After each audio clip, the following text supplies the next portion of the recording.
Now we got a league. 1926 sees the addition of the New York Rangers, Chicago Blackhawks, and Pittsburgh Penguins. So what does the NHL do? The Canadian division, the American division are born.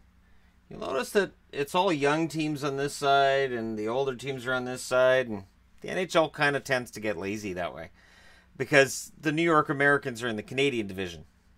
But I'm sure it's fine. And, you know, it's just badly named. Ottawa leads that division. 30 wins, 10 losses, 4 draws. Montreal's next at 28-14-2, which looks more like a Montreal record than yesterday's did. Montreal Maroons 20-20-4. New York Americans 17-25-2. Toronto Maple Leafs 15-24-5. On the American division side of things, the Rangers 25-13-6. Boston 21-20-3. The Blackhawks 19-22-3. Pirates 15-26-3, and Detroit 12-28-4. Where'd they get all the players? Well, the Western Hockey League had collapsed. The professional league, known as the Western Hockey League, had collapsed. The Western Canada Hockey League had been the rival for the NHL. So upon its name change to WHL and then it's being dissolved, the NHL, that was it. The NHL owned the Stanley Cup. Nobody else from another league ever challenged for the Cup again.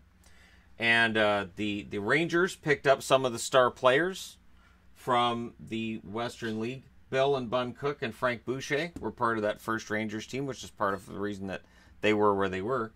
Boston picked up Eddie Shore. So all they did was go to the Edmonton Eskimos and we want Shore.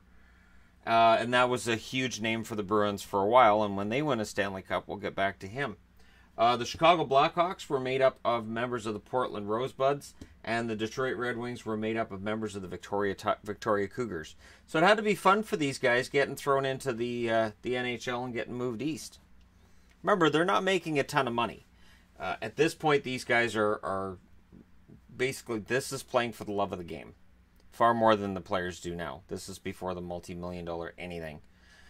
That really doesn't show up until, what, the WHA coming into existence? That's when salaries finally start showing some signs of going up. NHL owners are tough. The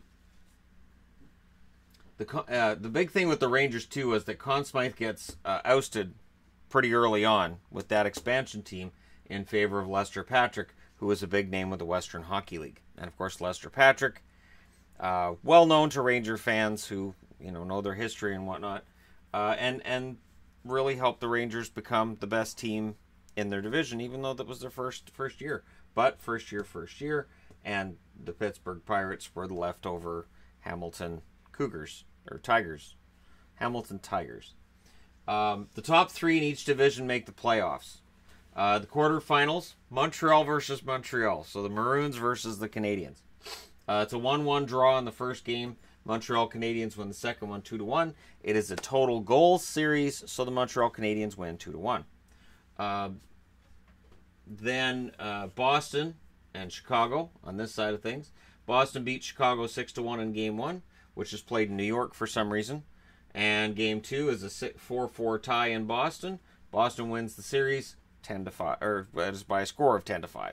Because again, it's total goals. In the semifinals, Ottawa shuts Montreal down pretty quick. They win 4-0 in Game 1.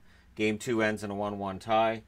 Then on the American side of things, Game 1 is a scoreless tie between the Rangers and Boston wins the second game 3-1. Meaning the Boston Bruins are now going to the Stanley Cup Final. Meaning the Boston Bruins are about to lose the Stanley Cup Final.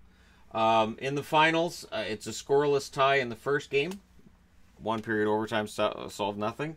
Game 2, Ottawa wins 3-1. Game 3, 1-1 draw, again with a period of overtime. And 3-1 is the score of the last game in favor of Ottawa. So they win the series with a record of 2 wins and 2 ties. So when you look at all-time records and you see ties for some of these teams, and you go, wait, ties in the playoffs? Yeah, there were ties in the playoffs. The Hart Trophy for the MVP of the league goes to Herb Gardner. Lady Byng goes to Billy Birch. And the Vezina goes to George Hainsworth.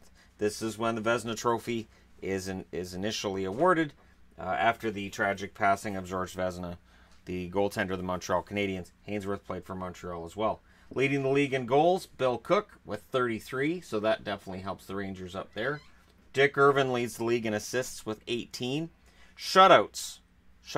This is where you can tell there's no forward passing. Oh, I'm not making that up. There's no forward passing in the NHL. I don't know how much more clear I can be than there's no forward passing. Imagine how offside would work if you have to pass it back all the time. That's a slow game. That's a hard game to watch. Clint Benedict had 13 shutouts. George Hainsworth had 14.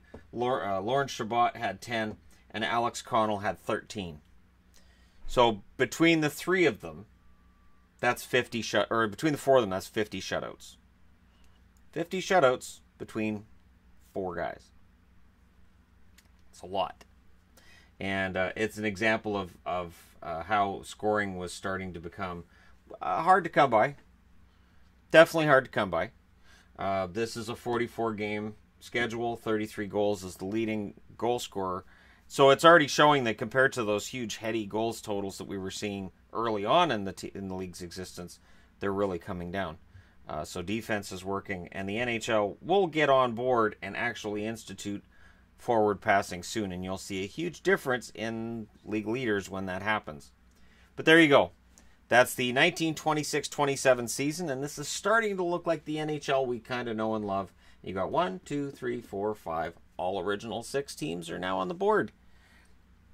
Or does Ottawa make it the original 7? Anyways, they were in hibernation for a very long time, and we'll get to the demise of the Senators soon, which is too bad because this was the 4th time they had won a Stanley Cup.